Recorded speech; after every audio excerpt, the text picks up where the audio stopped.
At the crime scene, a drop of contaminated blood accidentally fell right into the sheriff's eye. From that moment on, the sheriff's personality and body underwent radical changes. Before, he already detested crime and demanded that his subordinates act justly, but always respected procedures. After that drop, however, he became more violent. He began to apply summary punishments and enforce the law in his own way. His leg, which had been broken and forced him to use crutches, stopped hurting, and to his astonishment, he was able to walk without support again. Even more shocking, he discovered that he had gained superhuman strength.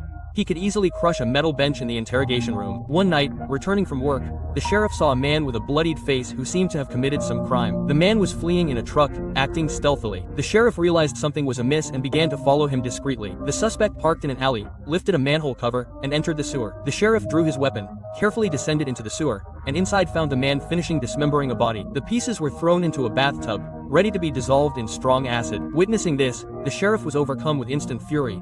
Even when the man tried to explain, claiming to be just a cleaner working for the mafia, not the perpetrator of the murder, the sheriff wouldn't listen. The suspect begged to be taken to the station. He asked to be arrested, but the sheriff, already transformed, preferred to take justice into his own hands, rather than arrest him and risk the law releasing him later. The next day, Gordon and another officer arrived at the scene and found two dismembered bodies. One was of a man named Paolo, known for cleaning corpses for criminals. The other body had been dissolved in acid and grotesquely had its face ripped off. It was impossible to identify its identity. Upon learning that the victim's face had been removed, the sheriff decided, against Gordon's strong opposition, to take on the case personally. He followed the lead to a bar and located the frog the cleaner had mentioned. He asked him to accompany him to the police station to give a statement. The scene that followed surprised everyone. The sheriff, normally bound by due process, transformed into someone ruthless. He used his fists as weapons, took down several henchmen in seconds, and arrested the frog after it tried to attack. He only stopped when the man surrendered and revealed the origin of the faceless body. The frog said that there was a plastic surgeon who performed face swaps for the mafia and that he was the one who dealt with the remains of the victims.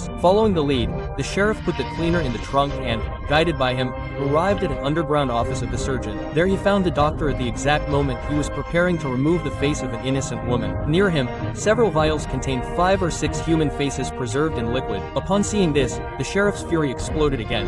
He knocked the surgeon down with 2 or 3 punches and, with his gun already drawn, prepared to execute the criminal right there. But when confronted, the surgeon said something that, unexpectedly, brought back a glimmer of rationality to the sheriff. Even so, the doctor was arrested and taken to the police station to be prosecuted through legal channels. To the sheriff's surprise and outrage, the surgeon, through influence, managed to escape legal punishment and appeared free and unharmed at a party hosted by the mayor. Seeing the surgeon circulating freely enraged the sheriff. He waited for the moment the doctor went to the bathroom, followed him, and decided once again to take justice into his own hands.